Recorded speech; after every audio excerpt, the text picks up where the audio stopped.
All right, Ms. Vallow, before I impose sentence, if you choose, you may address the court. This is known as the right of allocution, which permits you to make a statement on your own behalf or present any information in mitigation of the punishment for the crimes you've committed.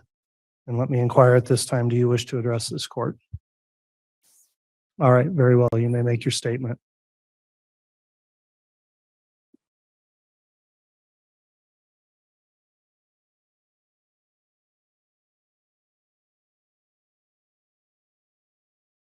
I would like to start by quoting John from the New Testament in the Bible.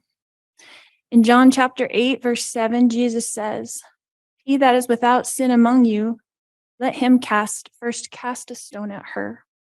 Then in verse 15, Jesus says, "Ye judge after the flesh, I judge no man. And yet if I judge, my judgment is true." Jesus knows me, and Jesus understands me. I mourn with all of you who mourn my children and Tammy. Jesus Christ knows the truth of what happened here. Jesus Christ knows that no one was murdered in this case. Accidental deaths happen. Suicides happen. Fatal side effects from medications happen. I have a different perspective in life because in 2002, when I was pregnant with Tylee, I died in the hospital while in labor with her. They tried to stop my labor. They put me on the table and they put something in my IV, and I felt my spirit falling to the floor. I was standing near my pregnant body, watching the doctors try to revive me, which took them a few minutes. In that time, my sister Stacy was standing to my left. I turned to hug her and was surprised that her spirit was as tangible as a physical body, because I knew I was in spirit and she was in spirit. She said she needed to show me some things, and we went to heaven. I later returned to my body. Because of this experience, I have access to heaven and the spirit world. Since then, I have had many communications from people now living in heaven, including my children, Tylee Ashlyn and Joshua Jackson, my sisters, Stacy and Lolly, my aunts and my uncles, and my grandparents. I have had many communications with Jesus Christ, the Savior of this world, and our heavenly parents. I've had many angelic visitors have come and communicated with me and even manifested themselves to me. Because of these communications, I know for a fact that my children are happy and busy in the spirit world. Because of my communications with my friend Tammy Daybell, I know that she is also very happy and extremely busy. I have always mourned the loss of my loved ones, and I have lost many in this mortal world. However, I know them more than most people. I know where they are now and what they're doing. I know how wonderful heaven is, and I'm homesick for it every single day. I know we all lived in heaven before we were born on earth, and we were all adult spirits in the heavenly realm. We chose to come to earth as mortals. Heaven is more wonderful than you can possibly imagine. I do not fear death, but I look forward to it. I did not want to return to my body when I was out of it. Even though my son Colby, who I adored more than anything, was only 6 years old at the time, and I was about to give birth to this new baby girl that I wanted so badly. I was a young mother, and you would think I wouldn't want to leave my children, but as I stood in heaven, I did not want to go back. I thought they would be fine without me because I was peaceful and I was happy and I was home. But then I was told by Jesus that I needed to go back and complete things that I had covenanted or promised to do before I was born. This caused me a lot of distress because I knew heaven was my real home, and I only wanted to be there. I was free from pain, emotional and physical. But then I was shown how I would help my children and others in the future. So ultimately, I did agree to go back to my body.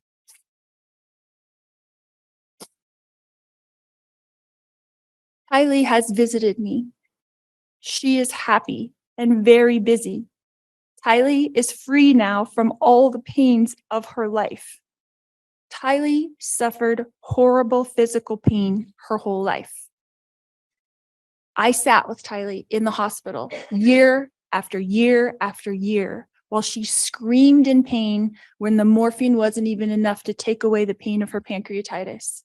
I sat there while she cried and I held back her hair while she threw up. And I am the only person on this earth who knows how much Tylee suffered in her life. She had pain every single day. She never felt good. Her body did not work right. And I don't know if that was from complications from me dying while she was being born or something else, but she had a very difficult life. She was sexually abused by her own biological father since she was 3 years old, and she was forced by family court to go visit him for 10 years against her will.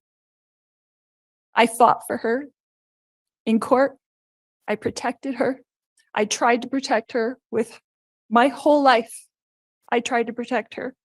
I worried about her every single day.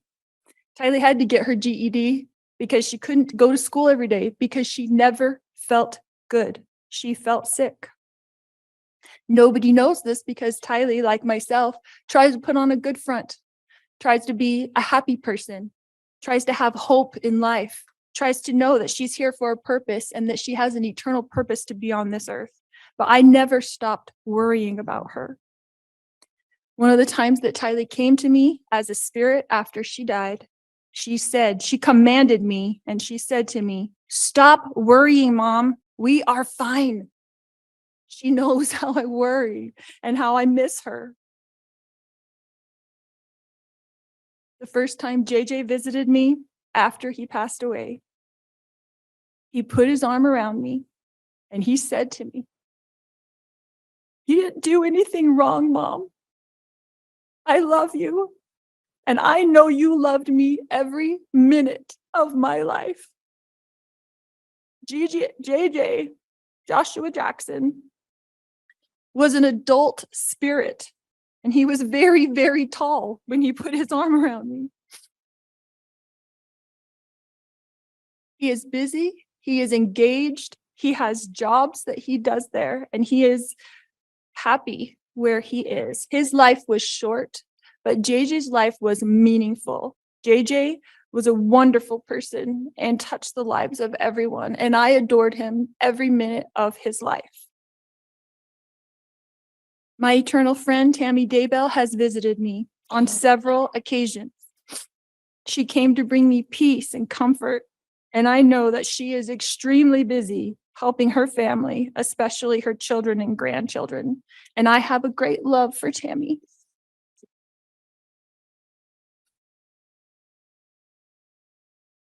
My beautiful children, Tylee Ashlyn and Joshua Jackson, rest safely this day in the arms of Jesus. My wonderful friend, Tammy Daybell, rests safely this day in the arms of Jesus. And I look forward to the day when we are all reunited and I too will rest with them in the arms of my Jesus. All right, Ms. Vallow, thank you for your comments to the court. Let me ask you at this time, Ms. Vallow, are you fully satisfied with the representation you've received from your attorneys throughout this case? Yes. Thank you.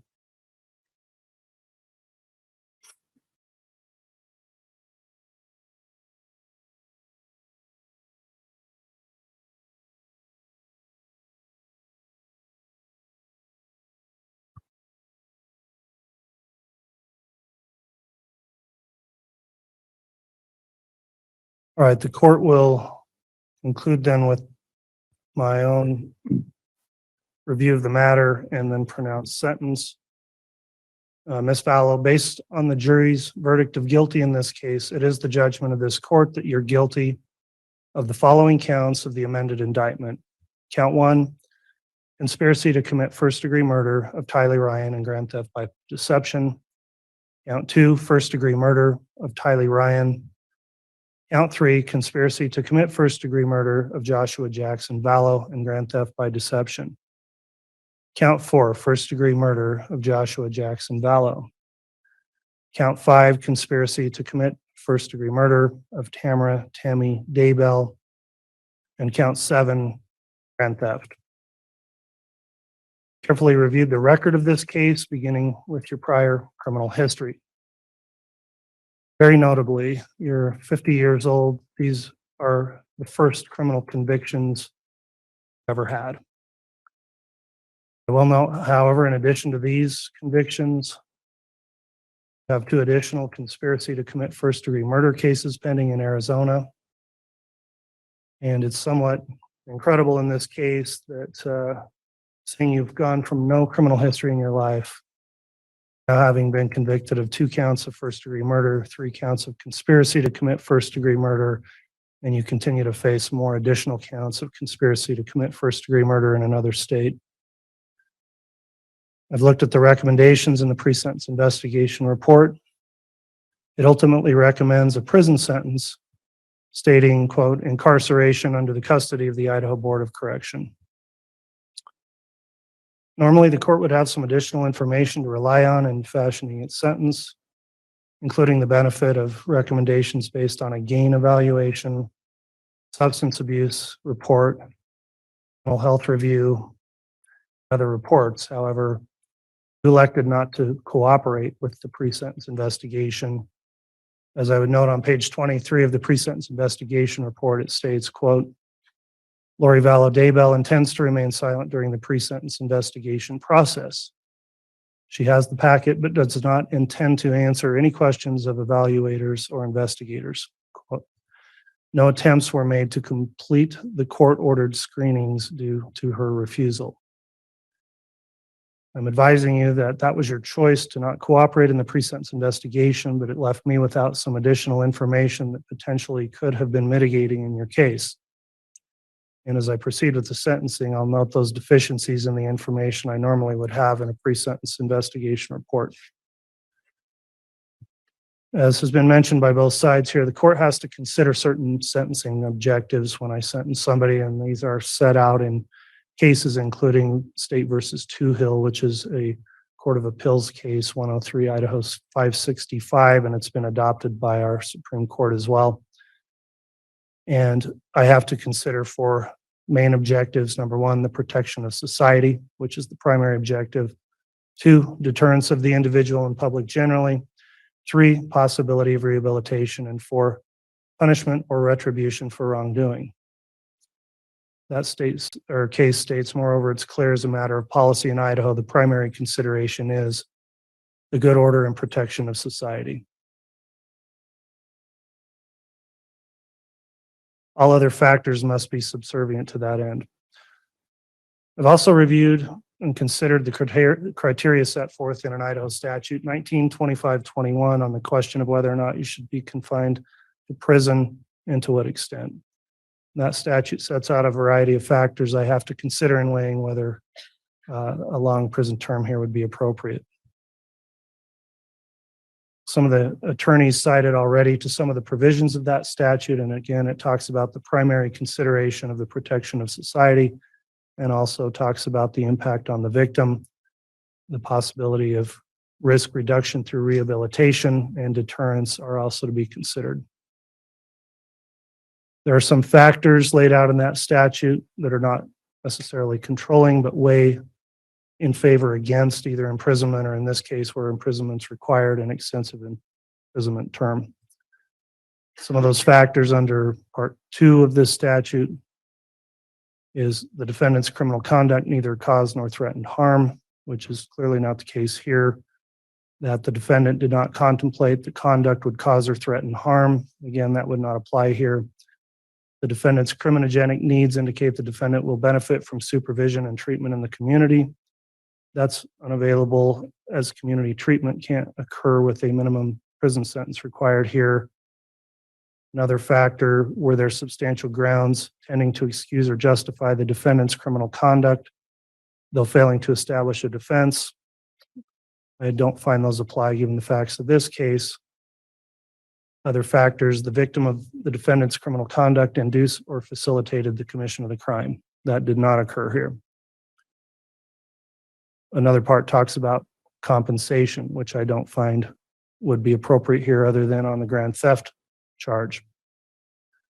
Part G, the defendant has no history of prior delinquency or criminal activity or has led a law-abiding life for a substantial period of time before the commission of the present crime. That is the single most mitigating factor I see in this case. Again, it's unbelievable that at your age you have no prior criminal history and now you sit here convicted of the most serious of charges.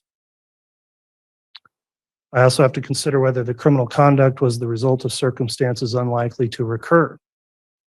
Based on the evidence in this case, and in particular, considering the statement you just made to the court, I find it weighs against me finding in mitigation for that factor. And then finally, the character and attitudes of the defendant indicate the commission of another crime is unlikely or the defendant demonstrates amenability to treatment. So those are the mitigating factors. Then in aggravation, we have more factors to consider. Is there an undue risk that during the period of a suspended sentence or probation, the defendant would commit another crime harmful to another person? Would a lesser sentence depreciate the seriousness of the defendant's crime? Will imprisonment provide appropriate punishment and deterrent to the defendant? Will imprisonment provide an appropriate deterrent for other persons in the community? And a factor that would not apply here is the defendant a multiple offender or professional criminal. I don't have an LSI score, which is one value I can look at to help determine whether or not you'd be likely to reoffend. I don't have that because you wouldn't cooperate with the report. So considering here that you've lived a law-abiding life and for a long time, you were obviously a good mother, sister, daughter, and friend to many people. I have to take that into account. You've served a very long time of local jail, over 1,200 days, and the report is you've been a great inmate, never caused a problem for anyone in the jail. And you should be commended for that. And that also shows that you are capable of that. I believe your counsel when they tell me you're an intelligent person. Up until all these events began to transpire, you've achieved goals in your life, you've done important things in your life. And I'd note that despite some of the comments here today, I have found that during my interactions with you throughout this long case, including your trial, you've been respectful of the court. Do we know what this beeping is that keeps going off? Sorry. All right, the court will next consider, and I think it must be considered in mitigation, that you do have mental health issues. I've dealt with those throughout the context of this case where there were commitment proceedings. I've reviewed those reports and have that personal information from having gone through the determinations of whether or not you were competent or fit to stand trial. The most current diagnosis the court has is from Dr. Watson, and from February of this year states you suffer from, and I'll quote, delusional disorder, mixed type with bizarre content and hyper-religiosity, continuous and unspecified personality disorder with histrionic and narcissistic features. So obviously a very complex diagnosis that's been made here. Whether or not that can or how it would be treated, I think by all accounts is unknown at this time. I've reviewed your personal history, including statements from your own immediate family members, and it's clear that something radically changed in you that led you to where you are today. In a statement made in the pre-sentence investigation report, your mother stated it perhaps best and said that you are not now, quote, the person she knew. The record in this case, including all the evidence I observed during the jury trial, indicates that if it wasn't already occurring, that this relationship with the co-defendant seemed to be a catalyst for the change. At this point, I'll note that I will not be making comments on any other co-defendants in this case, as your co-defendant is currently presumed innocent and awaiting trial. In sum, there are significant mitigating factors the court has to consider here when I consider you and your life as a whole, and that does make the case difficult. Typically, when I see somebody to be sentenced and they don't have a prior criminal history, they're given opportunities to first prove themselves on probation or avoid a lengthy term of incarceration. However, of course, some crimes are so serious that even with mitigation, there is no other reasonable option except for a prison term and a long prison term. And sadly, you've been convicted of and have committed the most serious crimes possible, and those crimes also require an equally serious punishment. So this is the part where I will consider what I think are the factors in aggravation. I went through those factors in the statute that I look at, and as I'll explain, I find that 5 of those factors weigh against you and in favor of a lengthy period of imprisonment. First, the case itself. I'll discuss that. There was a lot of pretrial litigation in the case. You decided to take your case to a jury trial. I will state and emphasize that I firmly believe it's the right of every person in our country to exercise their right to a jury trial, and they're afforded the full due process of the law. It's been somewhat disheartening to me to realize that there are many people who think that they can predetermine a case and somebody shouldn't be afforded their full rights of due process before they are convicted of a crime. Well, I didn't make all of the rules that govern criminal cases, but I took an oath to uphold the rules that are there, and I make every effort to ensure that people's due process is protected, because that's an important duty of mine.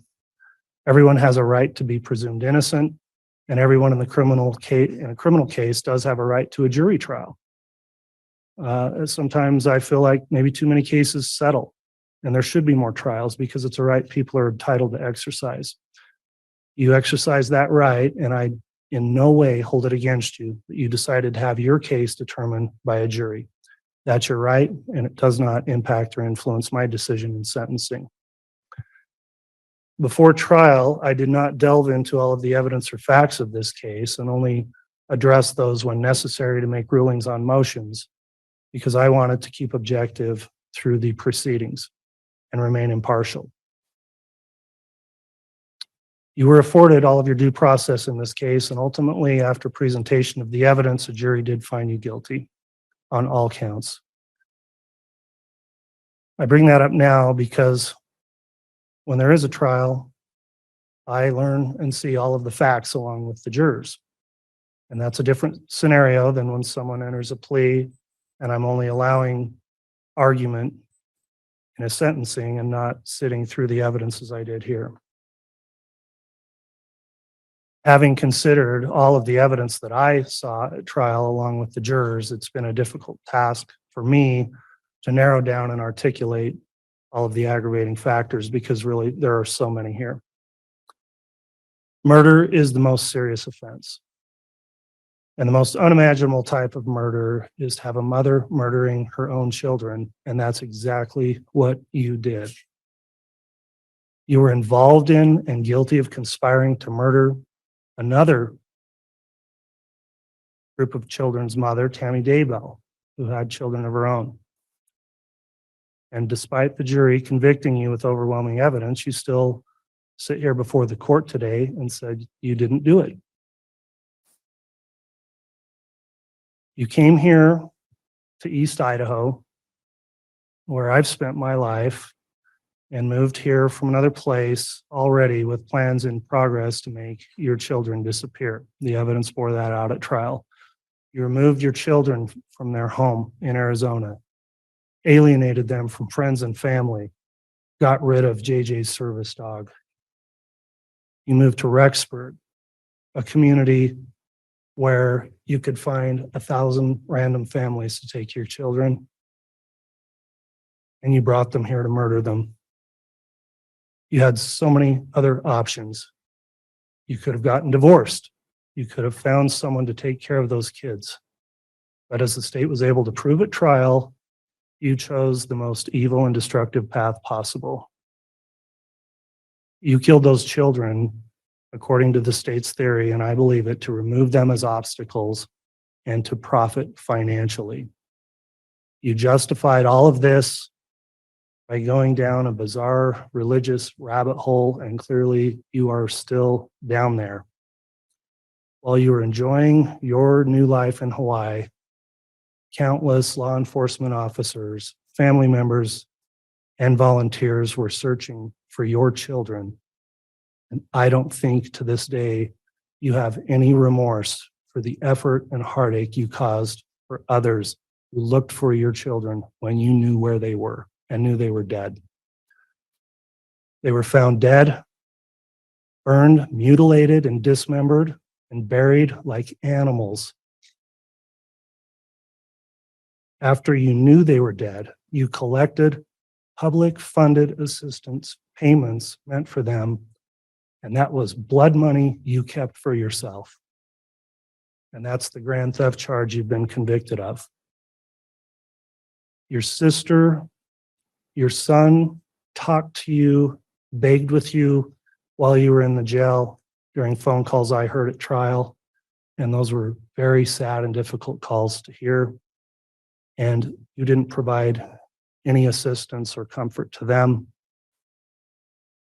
During the trial, when the evidence came out about how these children were found and the state they were in, you wanted to be excused and not have to watch the evidence, and were fine to let all the other people in the courtroom, including the jurors, have to bear through that. However, I ruled that you did have to sit and watch and see the result of your heinous crimes. The jurors in your case fulfilled their duty admirably.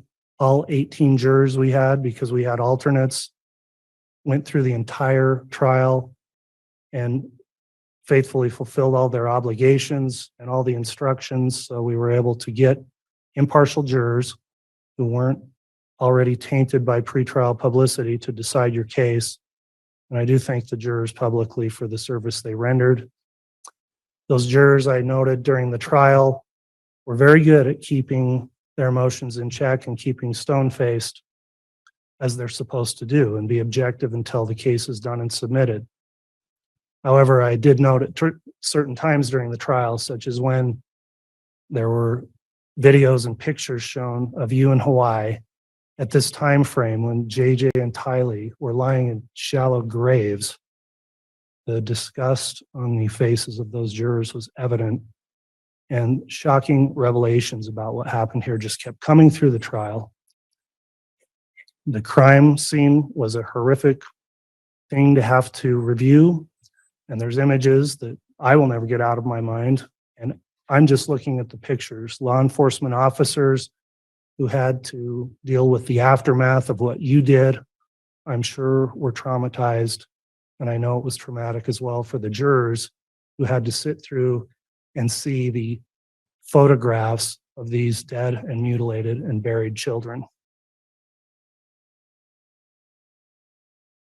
For those people who loved and cared about JJ and Tylee and Tammy Daybell, to have to see those photographs of them through trial of their dead and desecrated bodies must have been devastating. Tammy Daybell was murdered as a result of your conspiracy. She was, by all accounts, a healthy, happy mother and wife through a lot of her life. And You were out shopping for wedding rings to marry her husband while she was still alive. You were planning a wedding to her husband while she was still alive. You haven't shown any remorse for any of those actions. And she ended up being murdered, buried, had to be disinterred later so an autopsy could be performed in order to prove the evidence of what you had done. She didn't deserve any of that. You took her life away. You destroyed that family, fractured it to the point where, in the information I've had through the PSI, there are relationships that will probably never be mended that have rippled as a result of what's happened. JJ and Tylee, of course, 7 years old, 16 years old, were separate people whose lives were cut way too short because of you. Never got to grow up and be adults. The family and friends who have provided their impact statements, of course, have stated it better than I could about who they were. And it is a loss for everyone that you took them away from this world. And it is the most shocking thing, really, I can imagine, is that a mother killed her own children and you simply have no remorse for it. Even sitting here today, there's no remorse for what you did. After all of this evidence through trial, you haven't shown any remorse. You haven't said you're sorry. You haven't done anything to seek leniency from this court. There's been a lot of people during trial and here who explained the devastation you're responsible for, and you've forever altered the lives, not in a good way, for many, many people, destroying family relationships, taking people away that were loved, cared for, and needed. You may not believe to this day that you've done anything wrong, and you still may think you're justified by your religious beliefs for what happened here. I'm not here to judge that, but I don't believe that any God in any religion would want to have this happen, what happened here.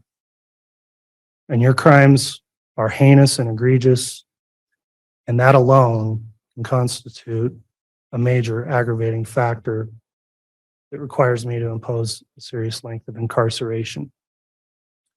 So after weighing all those factors, I need to in aggravation, I find that the sentences I'm about to impose will serve the interest of justice by, number one, preventing you from ever doing this again, that they will not depreciate the seriousness of your crimes, will punish you appropriately, and will serve to deter both you and others. So that concludes the aggravating factors the court considered. At this time then, I am prepared to pronounce sentence. Mr. Thomas, Mr. Archibald, and the defendant, would you please rise for the pronouncement of sentence?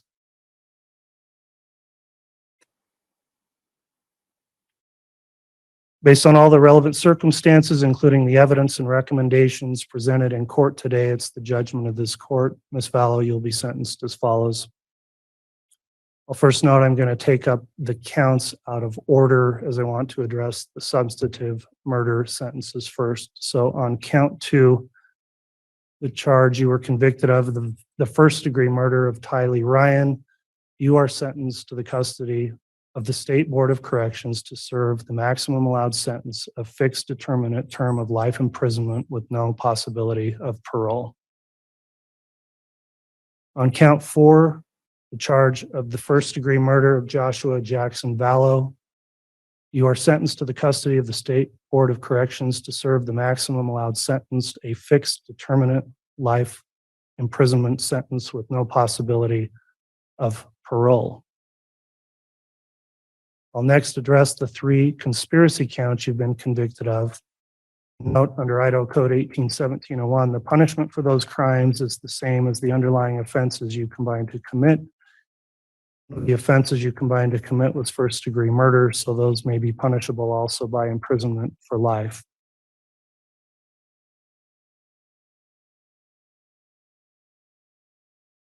I look at what the appropriate sentences should be for the conspiracy charges. At first, I wondered if they should be as long of a term or serious as the substantive murder charges. However, what I've concluded is that these conspiracy convictions merit the same grave punishment for several reasons. First, the conspiracies in which you engaged in have had far-reaching impacts on many people besides the deceased victims.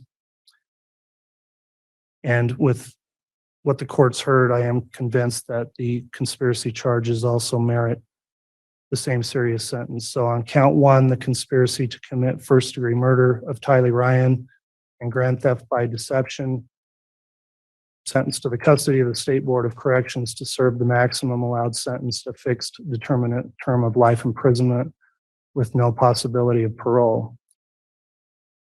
Count three, the conspiracy to commit first-degree murder of Joshua Jackson Vallow and grand theft by deception, sentenced to the custody of the State Board of Corrections to serve the maximum allowed sentence, a fixed determinate term of life imprisonment with no possibility of parole. And on count five, the conspiracy to commit the first-degree murder of Tammy Daybell, you're sentenced to the custody of the State Board of Corrections to serve the maximum allowed sentence, a fixed determinate term of life imprisonment with no possibility of parole.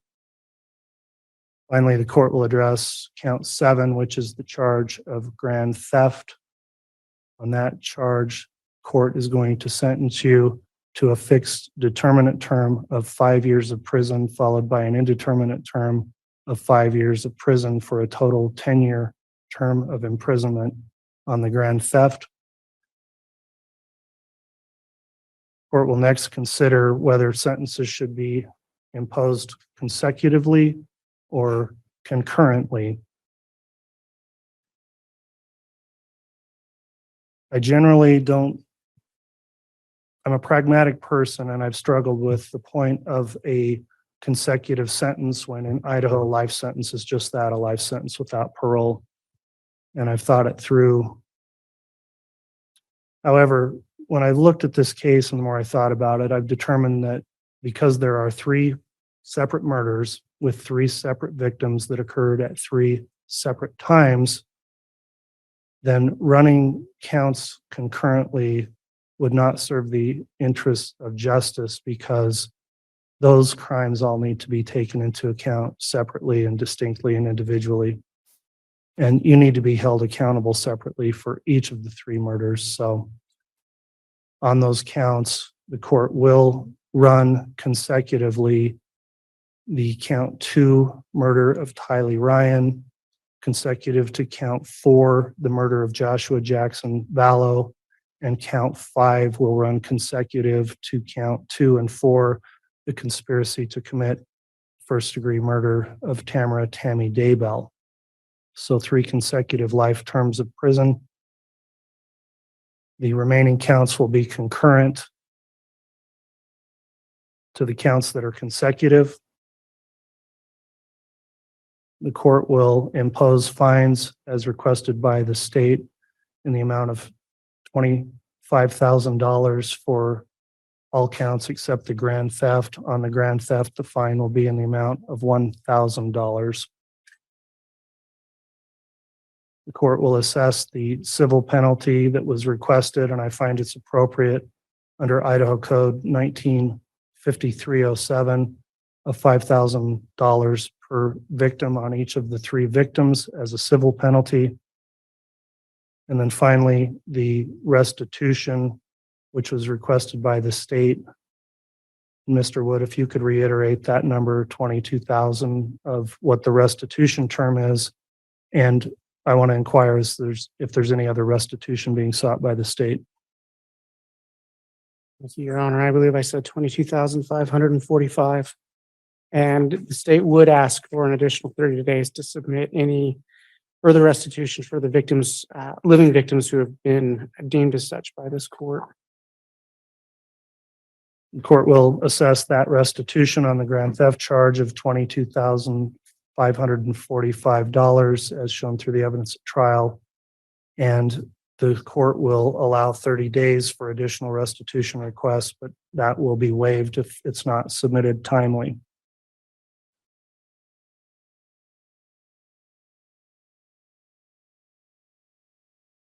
That'll conclude the court's sentencing on the charges. Mr. Thomas, do you have any questions on the sentence? No, Your Honor, thank you. All right, Mr. Wood, do you have any questions? No, thank you. All right, counsel, before we conclude, and Ms. Vallow, importantly, I need to advise you of the rights you have now. You do have the right to appeal to the Idaho Supreme Court from this judgment of conviction, and you have a right to be represented by an attorney if you appeal. You're also advised if you can't afford an attorney, an attorney will be appointed for you at public expense, and you only have 42 days to file an appeal.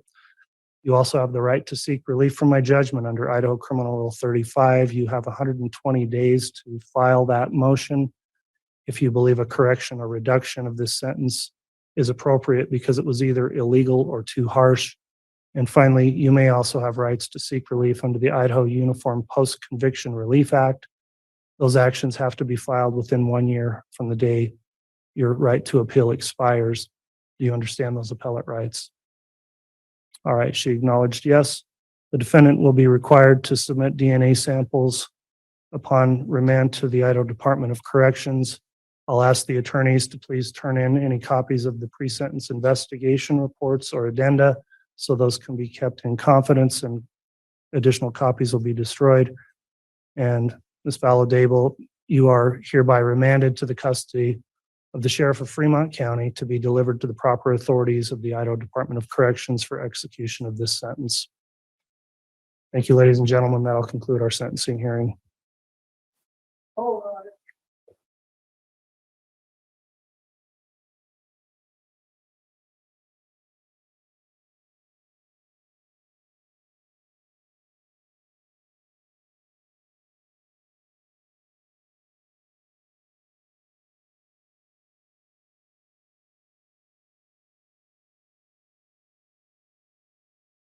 So I was at the lake, seeing all this horrific stuff.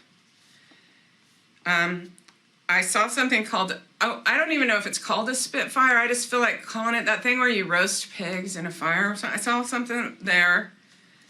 And I also saw a little garage or workshop and outbuilding. So even if this little house has its own garage or not, I don't know, but there's a little building that, and it's more like a workshop. But the outside of this little outhouse has pieces of trim work that could be like 1 inch by 2 inch long boards, like someone was making it to make it look good or something. I'm seeing possible evidence in a drain at this little outbuilding shed. Also a couple times, and I got chills there. I got a couple times I've seen a deep freezer related to the bodies. During the vision, it felt like the girl was placed near there, but it was a separate thing, causing me to wonder if they were murdered or else disposed of separately. So even during this reading, before I learned that there is even any kind of question about it, which I don't know, you know, whether Tylee left Arizona or didn't leave Arizona. At this point, all I'm seeing is these two kids are missing from Idaho. But what I was seeing, it was separate. It felt separate from the boy. So I kept trying to place them both at the same place, like what happened to you too.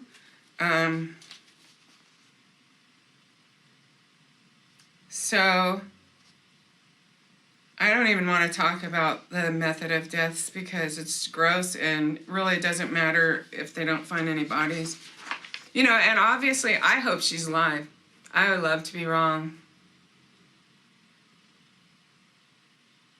Yeah. I've been wrong once and I'd be happy to be wrong twice. I really want to be wrong, you know. I don't want to go there. Let's just focus. Okay. So I'm seeing in the vision, I'm seeing the girl again. So I know this is going to be about the girl. It's either going to be the girl telling me something or about the girl, either way. They're showing me the mother's motivation that she did not want the kids to hamper up her life. She feels like a sociopath and she feels slightly amused at the weakness of others. And then I actually start seeing my brother's murder, where the mother of his children believed he had a $500,000 life insurance that he was splitting up, and she abandoned her children, and I was seeing that. So they were showing me that. It's not like, ooh, I'm going into my memories. It's they're showing me that. So I'm getting this feeling of a sociopath. And then later I started getting additional impressions of the mother also being a psychopath. So if you had a sociopath to start with, and then she became delusional over time, obsessed with these books, then she becomes a psychopath. So she's a sociopath that lost touch with reality, in my opinion. This is my opinion. I have a bachelor's degree in criminal justice, and I'm a former social worker, and I have worked with in the system. But this is only my opinion. Okay. Anyways, next they show. I asked to speak with Tammy Daybell, and I did connect. She showed me in Chad Daybell's mind, he did her a favor because she would have been humiliated if he left her. So he is an out-and-out sociopath, and Lori is a psychopath, even more dangerous. So what that she was showing me how Charles's mind works. No, I mean how Chad's mind works. Not that she agreed with it or anything, but that's what she's showing me, what he's think. She does not want her children to feel guilty for not supporting Chad when he goes to prison, because he is guilty. And Tammy does not want this to be a defining moment for the lives. And that's exactly how she gave it to me. So what she was showing me too, Lori feels like the catalyst. The energy of them both. Chad is no pushover. He is callous and cold. And Alex, Lori's brother, knows how to kill people as well. This is before. Now this is really weird. Tammy showed me that the poison that killed her was related to octopus venom.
My name is Reverend Donna Seraphina.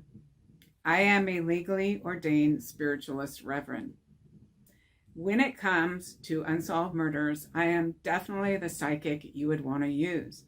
And there are several reasons for this.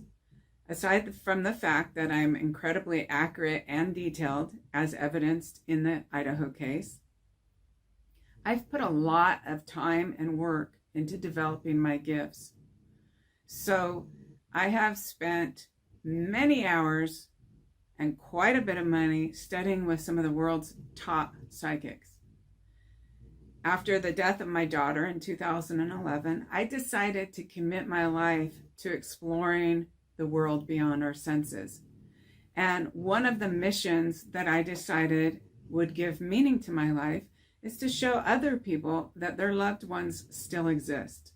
And that once a person dies a physical death, they go back to their home, which is the spirit world. That's the main place. And they can still interact with the physical people if the physical people are open to it. And now, if we move to the case of Tylee Ryan and JJ Vallow, I did solve that case. Yeah, absolutely. On January 31st, 2020, I uploaded the first of 12 readings. 10 of these readings were uploaded prior to the discovery of the remains of Tylee and JJ. I accurately described in that reading on January 31st extreme details, graphic, extensive, very detailed descriptions of the murder of both children at a time when people were mostly assuming that Lori had just hid them with their friends at a prepper camp or in some cult and that the kids were just in hiding. They didn't have any idea what state they were in. It wasn't publicly known when they were last seen. Nobody had these answers. And I uploaded the answers on January 31st and sent it off to law enforcement. And if you go back to that reading, Tylee Ryan, most important, uploaded January 31st. I talk all about the murder. And what I can say is, honestly, I am the only living witness to the murders of Tylee Ryan and J.J. Vallow, as well as Charles Vallow. I am the only living witness to these murders. I saw what happened. And when they did, 4 months later, after that, dig up the remains of these children, everything that I had said was confirmed in the affidavit for Chad Daybell's property, in the charging papers that came a week later, and in the preliminary hearing for Chad Daybell. But I'm definitely seeing a bag over the head, and I'm seeing something I did not see the other time is duct tape around that bag, around the head. Okay, so I'm seeing Lori is the person who did it. She put the bag over the head. She also feels like she did the duct tape. Like she's just not, she just goes like full bore steam ahead. She's got, you would think she would have done the duct tape first, but I'm seeing her cases like she puts the duct tape, she puts that bag over his head and she's like twisting it around, trying to like make sure he can't get air. And then I know some man is there, and okay, I'll just get, because I know there's someone man there that comes and helps her, but right now I haven't seen that yet, because what I'm getting, they want to show me that she was struggling because she was like holding this on his head, and he's trying to push her hands away. So he's trying to push her arm, he's trying to push her chest, but he's not strong enough, and she's holding it down, and she's trying to get this duct tape. She's trying to use her teeth to get duct tape with one hand while she's trying to hold his neck. She's trying to squish his neck, hold the bag on his neck, but he's trying to fight her. He's trying to I don't know if he can really scratch, but he's trying to get her away, push her away. He's struggling, so it's not being as easy as she wanted. That's when the guy, whoever's there, that's when the guy comes across, and he holds the face. Now he's got his whole hand over the face and his hand over the neck, while she's pulling out this duct tape now, and she's wrapping duct tape around where his neck is. Okay. And what did you do after that? And then after that, the rest of the team continued the excavation of the grave. And then eventually we uncovered the entire body that was wrapped in this black plastic bag with a lot of duct tape, intermingled. Black plastic bag and its contents from the ground. Yeah, once the complete excavation was done, where you could see the human remains wrapped in the black plastic, and we can take photographs and scans, the coroner was called in, and a body bag was placed, and then the team removed the body, which was given to the coroner. Okay. Once you arrived in the autopsy room, what was the first thing you observed? The first thing I observed was the black bag that was covered in duct tape that had been removed from the area underneath the tree by the pond, was placed on the table. Okay, and you recognize that as the same black bag? Yes. How did you recognize that? The duct tape and the black plastic that had still had dirt all over it. I observed a small child in red pajamas, red pajama shirt, red pajama pants. I also observed a light and blue blanket that had been placed on top of him. Okay. The amount of duct tape that was covering the body. Okay. Where was that duct tape located? On the head, arms, and feet. Okay. Let's talk about the head area. When you looked at the head, what did you observe there? The head had a white plastic bag over the top of it. It appeared to be a normal trash bag, had a red drawstring. It appeared to be the expandable type of trash bag with the waffle style pattern on top of the head. Okay. And you had mentioned duct tape there. Where did you observe the duct tape? There was duct tape that was tightly wrapped around this way, tightly from his chin to his forehead area. Several layers of duct tape tightly wrapped. Okay. What did you observe the medical examiner and his team do with that material? They ended up using a small sharp instrument and cut down the middle of it to expose what was underneath. Okay, and when they exposed underneath, what did you observe? An additional piece of duct tape that was stretched from jawline to jawline across the mouth. Okay, and when you say across the mouth, at this point, were you looking at this child's face? I was. Okay. But the thing of it is, I have a lot more details than the state has even put out yet. And I don't know if some of the things they don't know, because I know literally thousands of people have called the tip lines based on my readings. Because there's a lot of people out there who are getting chills and goosebumps and knew that what I was saying was valid. The good thing is that at that time, there was a lot of skeptics and I was taking a lot of heat. Because of that, some of the more fraudulent people in the true crime world were not copying my work and trying to take credit for, as they do now when I upload something. So thank God for that. It turns out to be a blessing in disguise that I was being attacked and vilified for having the nerve to say these children are dead. They were murdered at different times. The girl was chopped up and eaten by her parents. The boy was strangled. I described everything. So if you want to hear about what actually happened during these murders, please go back to Tylee Ryan, most important, uploaded January 31st, 2020. If you want to know the whole story, if you want to know what really happened to Tylee, you have to listen to that reading, because I am literally the only person who knows, who's talking, who wasn't part of the murders.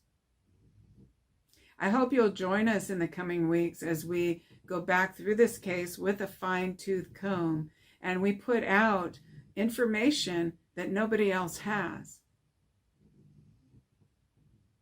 Again, I am the only living witness.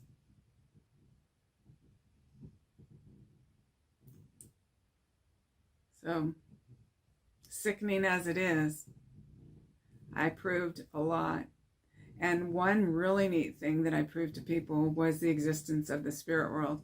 And some of the comments I like the best are the people who came back later. Like, some people just attacked me at the beginning, and then they came back 4 months later and they said, boy, when they found those bodies and they were exactly like you said they'd be, I never believed in any of this until this happened.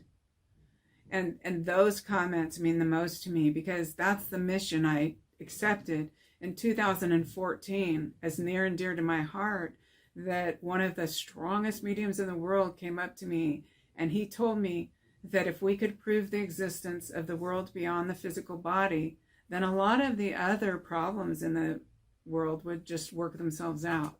And I took that to my heart, and since then that has been my mission. Because here I am saying these two kids were murdered at different times and the girl was chopped up and they ate the girl And the boy was suffocated and wrapped in black plastic with duct tape. And I'm literally very specific. And those people weren't going to take a chance on saying all these things. It'd be too obvious. Well, I was proven right. So that's my case. And that's the case of the missing Idaho children. I solved it. I am the only living witness to those murders. I'm the only person who knows what actually happened. And in those readings, I talk about what actually happened. There's actually more readings than I haven't even uploaded. So I'd like for you to join me. And if you have questions that you want answered about that case, any other case, or questions about being a psychic medium or questions about the spirit world, please write me at Reverend Donna Seraphina at gmail.com. Just put in the subject line what it's about, and I'll try to answer those questions online. I really am glad that you joined me, is that I really enjoy being inspired to prove the spirit world to you. In the meantime, please subscribe, please hit the bell, and you can help me the most by sharing my videos.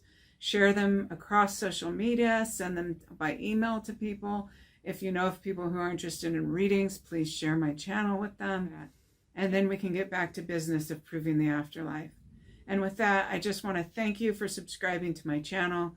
If you like my work and you feel it's valuable and you want to make a contribution, you can become a Patreon, where then it takes a little monthly amount out, or you can make a one-time donation on the GoFundMe or PayPal. So there's a lot of ways you can purchase my book. I wrote a book, Motherhood to Mediumship. It's a bunch of little stories about the pathway, a different pathway than just crying and grieving, but of actually exploring the afterlife, which is what I did. So I have all these things going on. Like I said, I do readings all the time. And again, I solved the case of the missing Idaho children on January 31st, 2020. I did approximately 10 readings. I did several of them with Kresha K. Easton. She is the niece of Charles Vallow. She's the biological aunt of the children, JJ. She's the biological aunt of JJ. And we did several readings. And then I did one of the readings with a relative of Joe Ryan. It's not the relative who's commonly in the media, but it's a relative that did actually have a closer relationship with Joe, but who doesn't choose to be public. So I'm not going to mention her name. And with that, I'm just so glad you joined us. And please keep checking back, because we're going to go through and talk about what really happened during those murders. We're going to talk about the things that nobody else is talking about, which is the truth. And so thank you. I just want to thank you for joining me today. All right, my name's Donna, Reverend Donna Seraphina. If you could help get the word out by sharing my videos, that would be fantastic. Even if you don't have money to donate, that's something you can do for free. So with that, we'll get started. Thank you.